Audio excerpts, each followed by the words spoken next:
మనకి తెలుసు చాలా డేస్ నుంచి కూడా మన అందరికీ కూడా ఐడియా ఉంది. ఫ్రైడే మన మార్కెట్స్ క్లోజ్ అయిన తర్వాత యుఎస్ ఫెడ్ చైర్మన్ పవల్ గారు జాక్సన్ హోల్ మీటింగ్ లో స్టేట్మెంట్స్ చేస్తారు. అండ్ ఆ స్టేట్మెంట్స్ రిలేటెడ్ గా ఒకవేళ మార్కెట్ ఎక్స్పెక్ట్ చేసిన దానికంటే సర్ప్రైజింగ్ గా ఏదైనా ఉంటే మార్కెట్ రియాక్ట్ అవుతుందని తన స్టేట్మెంట్స్ అయితే చేశారు. అండ్ రియాక్ట్ అయిన విధానాన్ని చూస్తుంటే ఎస్ఎక్స్ నిఫ్టీ రియాక్ట్ అయిన విధానాన్ని చూస్తుంటే ఎస్ఎక్స్ నిఫ్టీనే కాదు యుఎస్ మార్కెట్స్ ని గమనించండి, అవి ఇంకా డీప్ గా ఫాలో అయ్యాయి. దాంతో కంపేర్ చేస్తే మన నిఫ్టీ కొంత తక్కువ ఫాలో అయినట్లే. అండ్ ఇండియన్ మార్కెట్స్ ని రిప్రజెంట్ చేసే ఎస్ఎక్స్ నిఫ్టీ కూడా 200 పాయింట్స్ దగ్గర డౌన్ అవుతూ ఉండడం చూస్తుంటే మనకు అర్థమవుతుంది యుఎస్ ఫెడ్ చైర్మన్ గారు నెగిటివ్ కామెంట్స్ చేశారని. సో నెగిటివ్ పాజిటివ్ అనే క్వశ్చన్ నాకు తెలిసి ఎవరికి లేదు, అవి నెగిటివ్ కామెంట్స్ అనే క్లారిటీ ఉంది.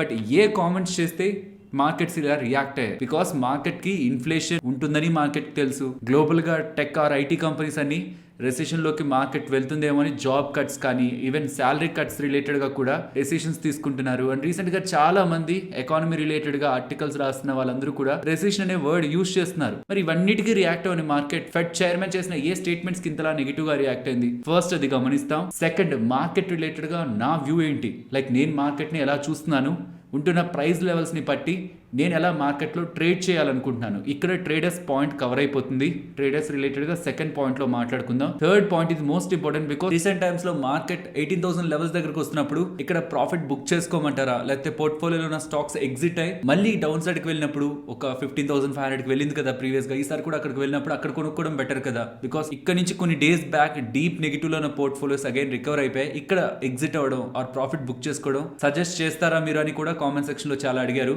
నేను ప్రీవియస్ గా కూడా ఆన్సర్ చేసినట్లున్నాను, బట్ అగైన్ ఇంకొకసారి ఆన్సర్ చేస్తాను. ఇలాంటి అన్సర్టనిటీ ఉంది, మార్కెట్ ఫాలో అవుతుందని మనకు అర్థమవుతున్నప్పుడు పోర్ట్ఫోలియోలో ఉన్న స్టాక్స్ ని ఎగ్జిట్ అవ్వడం వెనక మనం ఫాలో అవ్వాల్సిన థీమ్ ఏంటి, వాటి రిలేటెడ్ ఉన్న కాన్సెప్ట్ ని కూడా ఇప్పుడు ఈ వీడియోలో కవర్ చేస్తాను. సో ఫస్ట్ అయితే మనం మాట్లాడుకుందాం ఎందుకు మార్కెట్స్ ఇంతలా నెగిటివ్ గా రియాక్ట్ అయ్యాయి. దీనికి నిన్న నైట్ మీకు around 10 o'clock annual Jackson whole policy speech related గా కొంత డేటా పెడుతూ మీకు ఒక లింక్ ని పేస్ట్ చేశాను కదా. ఆ లింక్ ని ఓపెన్ చేశారంటే మీకు సిఎన్బిసి వెబ్సైట్ ఓపెన్ అవుతుంది. అక్కడ మీకు ఒక హెడింగ్ కనిపిస్తుంది. ఆ హెడింగ్ మీనింగ్ ఏంటంటే ఇన్ఫ్లేషన్ ని ఎదుర్కొనే ప్రయత్నంలో కొంత పెయిన్ అయితే ఉంటుందని చెప్తున్నారు. ఇక్కడ పెయిన్ ఎవరికి ఉంటుందని చెప్తున్నారు? ఎకానమీకి ఉంటుందని చెప్తున్నారు. మీన్స్ క్లియర్ గా ఇన్ఫ్లేషన్ ని మేము తగ్గించాలని నెక్స్ట్ ప్రయత్నిస్తాం, చాలా హార్డ్ గానే ప్రయత్నిస్తాం. ఈ ప్రాసెస్ లో ఎకానమీ ఇంపాక్ట్ అవుతుందని చెప్తున్నారు. ఆ స్టేట్మెంట్ ని బట్టి, ఆ హెడ్ లైన్ ని బట్టి మనకు అర్థం అవుతుంది తను క్లియర్ గా ప్రెసెంట్ ఉంటున్న కండిషన్స్ లో ఎకానమీ కంటే కూడా మేము ఇన్ఫ్లేషన్ మీద దృష్టి పెడుతున్నాం అని చెప్పి చేసిన స్టేట్మెంట్స్ మార్కెట్ ఫాల్ ఆర్ ఇలాంటి అన్సర్టనిటీకి రీజన్. యూజువల్ గా ఈ జాక్సన్ హోల్ మీటింగ్ లో ఫెడ్ చైర్మన్ గారు 30 minutes మాట్లాడుతుంటారు. ప్రీవియస్ ఇయర్స్ మొత్తం కూడా డిస్కషన్స్ ని మీరు ఫాలో అవుతున్నట్లయితే, ఇన్ఫాక్ట్ మీరు ఆ ఎంటైర్ డిస్కషన్ చూడాలనుకున్నా పవల్ గారు ఏం స్టేట్మెంట్స్ చేశారని విత్ సబ్ టైటిల్స్ తో ఉన్న వీడియో లింక్ నేను ఫస్ట్ కామెంట్ లో ఉంచుతాను. సో మీరు తను ఏం చేశారు వర్డ్ టు వర్డ్ గమనించాలనుకున్నా గమనించవచ్చు. బట్ తను మాట్లాడింది నేను విన్నాను అండ్ తను మాట్లాడిన వాటిలో ఇంపార్టెంట్ పాయింట్స్ కూడా నోట్ చేసి ఉంచాను. బట్ ఫెడ్ వాళ్ళు ఏం మాట్లాడారని తెలుసుకునే ముందు బిగినర్స్ కి కొంత క్లారిటీ ఉండాలి కొన్ని టాపిక్స్ రిలేటెడ్ గా. ఇన్ఫ్లేషన్ అంటే ఏంటి, గ్రోత్ అంటే ఏంటి, ఈ రెండింటిని ఎందుకు central banks like US federal chairman కానీ ఆర్బీఐ గవర్నర్ గారు కానీ ఎందుకు ఫోకస్ చేస్తుంటారు అనేది మనం అర్థం చేసుకోవాలి. ఎదుగుతున్న ఏ ఎకానమీలో అయినా సరే ఇన్ఫ్లేషన్ ఉంటుంది, మీన్స్ ద్రవ్యోల్బణం ఉంటుంది. లైక్ ఉండాల్సిన ధర కంటే ప్రైజ్లు పెరుగుతూనే ఉంటాయి. అది ఎవరు ఆపలేరు. చాలా కొద్ది ఎకానమీస్ లోనే చాలా టైం బ్యాక్ ఉన్న ప్రైజెస్ ఇప్పుడు ప్రైజెస్ ఇంచుమించుగా ఒకటేగా ఉంటాయి. కానీ most of the growing economies లో ఇన్ఫ్లేషన్ ఉంటుంది. ఇన్ఫ్లేషన్ ఉండడం తప్పు కాదు. ఇన్ఫాక్ట్ ఉండాల్సిన దానికంటే ఇన్ఫ్లేషన్ పడిపోతూ ఉండడం కూడా కొంత కన్సర్నే. సో ఇన్ఫ్లేషన్ ఉండడం కరెక్టే, కానీ ఉండాల్సిన దానికంటే ఇన్ఫ్లేషన్ అధికంగా ఉంటే ఏమవుతుందంటే అది చాలా వాటిపైన ప్రభావం చూపిస్తుంది. ముఖ్యంగా మధ్యతరగతి అండ్ దిగువ మధ్యతరగతి ఉన్న వాళ్ళపై ధరల అమాంతం పెరిగిపోతుంటే వాళ్ళపైన ఆర్థికంగా భారం పడుతుంది. అండ్ ఎకానమీ రిలేటెడ్ గా కూడా ఇన్ఫ్లేషన్ ఇంపాక్ట్ ఉంటుంది. కాబట్టి ఇలా పెరిగిపోతున్న ఇన్ఫ్లేషన్ ద్రవ్యోల్బణం ఇంపాక్ట్ ఉంటుంది. కాబట్టి అలా పెరిగిపోతున్న ఇన్ఫ్లేషన్ ని కంట్రోల్ చేసే బాధ్యతని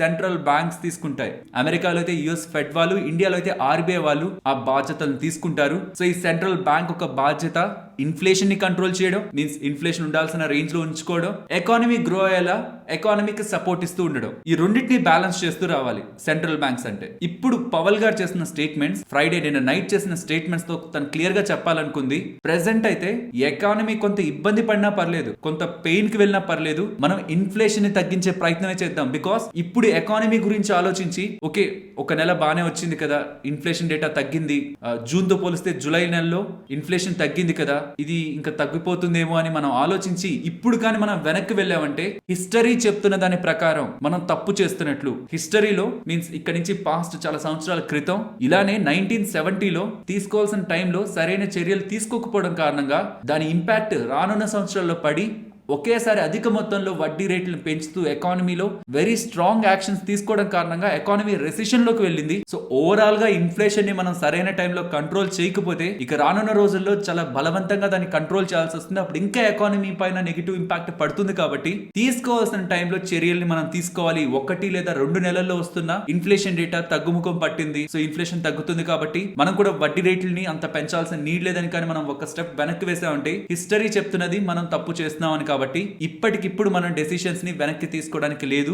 అగ్రెసివ్ గానే రేట్లను పెంచుకుంటూ కొంత టైం వరకు కఠినంగానే ఎకానమీ రిలేటెడ్ గా వ్యవహరిస్తూ, దీని రిలేటెడ్ గా ఎకానమీ ఇంపాక్ట్ అవుతుంది బట్ కఠినంగానే ఉంటూ వడ్డీ రేట్లను అగ్రెసివ్ గా పెంచుతూ ఇన్ఫ్లేషన్ ని కంట్రోల్ చేసే బాధ్యతని ప్రెసెంట్ సెంట్రల్ బ్యాంక్ తీసుకుంటుందనేలా తన స్టేట్మెంట్స్ చేశారు. దీంతో క్లారిటీ వచ్చేస్తుంది. అప్కమింగ్ టైమ్స్ లో సిపిఐ ఇన్ఫ్లేషన్ డేటా తగ్గుతున్నా తను వడ్డీ రేట్లను తగ్గించాలి, లేకపోతే కొంత ఒక 25 బేసిస్ పాయింట్స్ 40 బేసిస్ పాయింట్స్ పెంచినా సరిపోతుందిలే అనుకునే ఒక మైండ్ సెట్ లో యుఎస్ ఫెడ్ వాళ్ళు లేరనేలా మనకి తన స్పీచ్ ద్వారా అర్థమవుతుంది. ఓవరాల్ గా తను చేసిన స్టేట్మెంట్స్ ఒక సారాంశం ఇదే. సిపిఐ ఇన్ఫ్లేషన్ డేటా లాస్ట్ నెలది మంచిగా వచ్చింది కదా, అంతకు ముందు దానికంటే ఇప్పుడు ద్రవ్యోల్బణం తగ్గింది, ఇన్ఫ్లేషన్ తగ్గింది కదా అని మనం ఇప్పుడు వడ్డీ రేట్లని పెంచకుండా ఈ ఒక నెల డేటాని బట్టి ఆధారంగా తీసుకొని మనం కానీ వెనక్కి వెళ్ళామంటే మిస్టేక్ చేస్తున్నట్లు అవుతుంది. అండ్ ఇప్పుడు కానీ ఆ మిస్టేక్ మనం చేసామంటే నెక్స్ట్ టైం అది ఇంకా ఎకానమీ పై నెగిటివ్ ఇంపాక్ట్ చూపిస్తుంది. కాబట్టి ప్రెసెంట్ మనం తీసుకుంటున్న డెసిషన్స్ ఎకానమీ రిలేటెడ్ గా కొంత హార్డ్ గా ఉన్న పెయిన్ ని క్రియేట్ చేస్తున్నా మనం స్టెప్స్ తీసుకుంటూ ముందుకు వెళ్ళాలి. కాబట్టి వడ్డీ రేట్ల గురించి మేము వెనక్కి తగ్గాలనుకోవట్లేదనేలా ఫెడ్ చైర్మన్ పవల్ గారు చేసిన ఈ స్టేట్మెంట్స్ మార్కెట్ ని నెగిటివ్ గా టర్న్ అయ్యేలా చేసింది. ఇప్పుడు వస్తున్న నెక్స్ట్ క్వశ్చన్, మార్కెట్ ని మనం ఎలా అర్థం చేసుకోవాలి? ఈవెంట్ కి ముందే ప్రైస్ మనకి కొంత డేటాని చెప్తూ ఉంటుంది. లైక్ బిల్డ్ అవుతున్న లాంగ్ అండ్ షార్ట్ కాంట్రాక్ట్స్ కానీ అండ్ ప్రైస్ యాక్షన్ లెవెల్స్ కూడా పర్టికులర్ గా లైక్ ఇవాళ మార్కెట్ మనకి ఎస్ఎక్స్ నిఫ్టీ 200 పాయింట్స్ డౌన్ లో ఉంది కాబట్టి నేను బేరిష్ గా చూస్తున్నాను అని ఇప్పుడు నేను స్టేట్మెంట్ చేశానంటే ఈ డేటాను చూసి నేను స్టేట్మెంట్ చేసినట్లు అవుతుంది. బట్ నేను ఇప్పుడు మీకు కొన్ని క్లిప్స్ ప్లే చేస్తాను. రీసెంట్ డేస్ లో 17,820 మార్క్ బ్రేక్ అయిన తర్వాత కంటిన్యూస్ గా మనం ఏ స్టాండ్ తీసుకున్నామో ఒకసారి గమనించండి. 200 పాయింట్స్ నెక్స్ట్ ట్రేడింగ్ సెషన్ లో మూవ్ అవుతున్నా అన్నెసరీగా బులిష్ సైడ్ మనం వెళ్ళామంటే అగైన్ ట్రాప్ అవడానికి ఛాన్స్ ఉంటుంది. కాబట్టి ఒక గుడ్ కన్ఫర్మేషన్ 17,820 అబోవ్ మనకు కనిపిస్తుంది. ఇంట్రాడే సెషన్స్ లో లెవెల్స్ అబోవ్ క్లోజ్ అవ్వనంత వరకు కూడా మార్కెట్ రిలేటెడ్ గా ఫర్దర్ గా బేరిష్ వ్యూ ని మెయింటైన్ చేస్తున్నాను. కాబట్టి బిలో 17,820 నేను మార్కెట్ ని బులిష్ గా అయితే చూడట్లేదు. నెక్స్ట్ ఈ ఫ్రైడే నుంచి జాక్సన్ హోల్ మీటింగ్ రిలేటెడ్ గా కూడా మార్కెట్ లో డేటా ఉంటుంది. కాబట్టి మేబీ ఈవెంట్ రిలేటెడ్ గా ఒక క్లారిటీ, ఫెడ్ రిలేటెడ్ గా వస్తున్న స్టేట్మెంట్స్ అండ్ వాళ్ళ వ్యూ రిగార్డింగ్ ఎకానమీ కానీ ఇన్ఫ్లేషన్ కానీ and upcoming interest rates related గా వాళ్ళు ఎలా థింక్ చేస్తున్నారని వాళ్ళు అక్కడ చేసే స్టేట్మెంట్స్ ని బట్టి global and Indian equity markets react అయ్యి ఫర్దర్ గా ఒక డైరెక్షన్ తీసుకుంటానైతే ఎక్స్పెక్ట్ చేస్తున్నాను. ఈవెన్ చాలా ఫాస్ట్ గా రికవర్ అవుతున్నప్పుడు కూడా మనం అనుకుంది 17,820 ఈ మార్క్ అబోవ్ వచ్చి డైలీ క్లోజింగ్ జరుగుతున్నారు. ఇంట్రాడేలో అట్లీస్ట్ సస్టైన్ అవుతున్నా మనం ఫర్దర్ గా మార్కెట్ ని బులిష్ గా చూడొచ్చు. అది జరగనంత వరకు కూడా ప్రెసెంట్ కనిపిస్తున్న ప్రైస్ యాక్టివిటీ ప్రకారం మార్కెట్ ని అంత స్ట్రాంగ్ బులిష్ గా చూడాల్సిన రీజన్ అయితే లేదు. ఈ ట్రెండ్ లైన్ కి బిలో మనం బులిష్ గా ఉండడంలో లాజిక్ లేదు. దట్టు అది ట్రెండ్ లైన్ కి చాలా దగ్గరగా ఉన్నప్పుడు. కాబట్టి 17,820 నేను పర్టికులర్ గా క్లోజింగ్ బేసిస్ చూస్తున్నాను. ఆర్ ఈవెన్ ఇంట్రాడే బేసిస్ లైనా లెవెల్ అబోవ్ వచ్చి సస్టైన్ అవుతున్నా క్లోజ్ అవుతున్నా మనం మార్కెట్ రిలేటెడ్ గా బులిష్ వ్యూ ని ఫార్మ్ చేసుకోవచ్చు. ట్రెండ్ లైన్ జోన్ మనకి ఇంపార్టెంట్ రెసిస్టెన్స్ అవుతుంది. కాబట్టి 17,820 to 840 20 పాయింట్ జోన్, ఆ జోన్ అబోవ్ రాందే మార్కెట్ లో వస్తున్న అగైన్ ఈ టాప్ సైడ్ వస్తున్న మూవ్ ని అండ్ స్ట్రాంగ్ బులిష్ మూవ్ గా మనం కన్సిడర్ చేయడానికి లేదు. యాజ్ ఆఫ్ నౌ ప్రెసెంట్ అయితే ఈ లైన్ దగ్గరే రెసిస్టెన్స్ మార్కెట్ అయితే ఫేస్ చేస్తుంది. అండ్ ఫర్దర్ గా కూడా ఒకవేళ రియల్ గా మార్కెట్ లో స్ట్రెంత్ ఉంటే ఈ జోన్ లో ఈ కన్సాలిడేషన్ ని బ్రేక్ చేసుకుంటూ 17,820 అబోవ్ మార్కెట్ వచ్చి సస్టైన్ అవుతుంది. దాని అప్పుడు మాత్రమే మనం బులిష్ సైడ్ ట్రేడ్స్ ని తీసుకోవాలి. టిల్ దెన్ మార్కెట్ లో ఒక రేంజ్ బౌండ్నెస్ ఆ డౌన్ సైడ్ ఫాల్ ఉండడానికి పాసిబిలిటీ ఉంది. అగైన్ అదే ఇప్పుడు మళ్ళీ చెప్తున్నాను, 17,820 బిలో మార్కెట్ ఉన్నంత వరకు ప్రెసెంట్ ఉన్న లెవెల్స్ నుంచి ప్రెసెంట్ 17,550 దగ్గర ఉంది కాబట్టి నేను 17,820 అంటున్నా.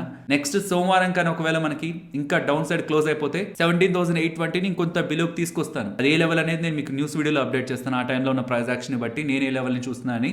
But as of now 17,820 above రానంత వరకు కూడా నేను బులిష్ గా ఉండాలనుకోలేదు.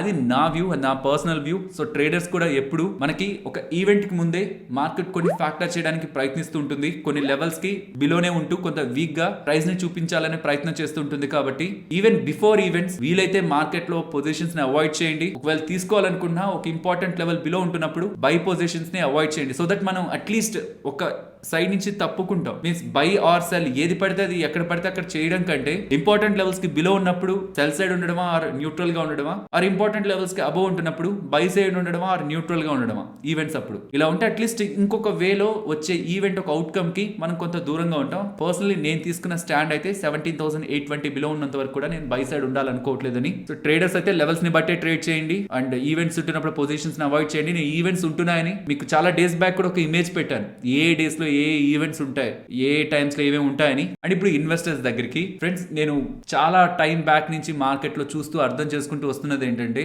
ట్రేడింగ్ అయినా మనం టైం చేయొచ్చు కానీ ఈ లెవెల్ పైకి వెళ్తుందేమో అజ్యూమ్ చేసుకుందాం, ఈ పొజిషన్ తీసుకుందాం, దీనికి ఇది హెచ్ పెడదాం, ఇలా ఫైర్ ఫైటింగ్ చేద్దాం, లేకపోతే ఇంట్రాడేలో తీసుకుందాం, స్టాప్ లాస్ పెడదాం. ట్రేడింగ్ అయినా మనం కొన్నిసార్లు అసెస్ చేయొచ్చు కానీ ఇన్వెస్ట్మెంట్ లో మాత్రం మనం టైమింగ్ ఎప్పుడూ చేయకూడదు మార్కెట్ ని. ఇక్కడ నేను పోర్ట్ఫోలియోని సెల్ చేస్తాను, డౌన్ సైడ్ కి వెళ్ళాక బై చేస్తానని కానీ మీరు అనుకున్నారనుకోండి. ఇన్ఫాక్ట్ చాలా మంది ఇన్వెస్టర్స్, పెద్ద పెద్ద ఇన్వెస్టర్స్ కూడా మార్కెట్ కోవిడ్ టైంలో ఫాల్ రికవర్ అవుతున్న టైంలో ఉంది చూసారా, ఆ టైంలో పోర్ట్ఫోలియోస్ ని సెల్ చేసి వెయిట్ చేస్తూ ఉండిపోయారు. అసలు ఇంకా బై చేయలేకపోయారు మార్కెట్ లో. బికాస్ అప్పుడున్న కండిషన్స్ కి ఎందుకు పెరుగుతుంది మార్కెట్, 12,000 కి వచ్చేసింది కదా, ఇంకెంత పెరుగుతుందిలే, 12,000 దగ్గర నుంచే కదా పడింది మార్కెట్, మళ్ళీ 12,000 కి వచ్చేసింది, అటు ఇటుగా నెక్స్ట్ పడాలి కానీ ఎందుకు పెరగాలి మార్కెట్, బికాస్ ఇంకా వైరస్ రిలేటెడ్ గా రెస్ట్రిక్షన్స్ ఉన్నాయి, చాలా మంది హెల్త్ ఇంపాక్ట్ అయింది, బిజినెస్ డ్యామేజ్ అయిపోయాయి. ఈ టైప్ ఆఫ్ అనాలిసిస్ తో పోర్ట్ఫోలియోస్ ని సెల్ చేసి ఇంకా కొనకుండా కూడా వెయిట్ చేసిన వాళ్ళు ఉన్నారు. బికాస్ ఒకసారి మన హ్యాండ్ దాటిపోతే వేరే స్టాక్స్ లోకి వెళ్లాల్సిందే తప్పితే ఆపర్చునిటీ కొత్తగా ఉన్న వాటిలో ఎగ్జిస్టింగ్ గా హోల్డ్ చేసిన వాటిని ఉంచలేము మన పోర్ట్ఫోలియోలో. ఈ తప్పు ఎప్పటికీ చేయొద్దు. మార్కెట్ మల్టిపుల్ టైమ్స్ ప్రూవ్ చేస్తూనే ఉంటుంది. ఇది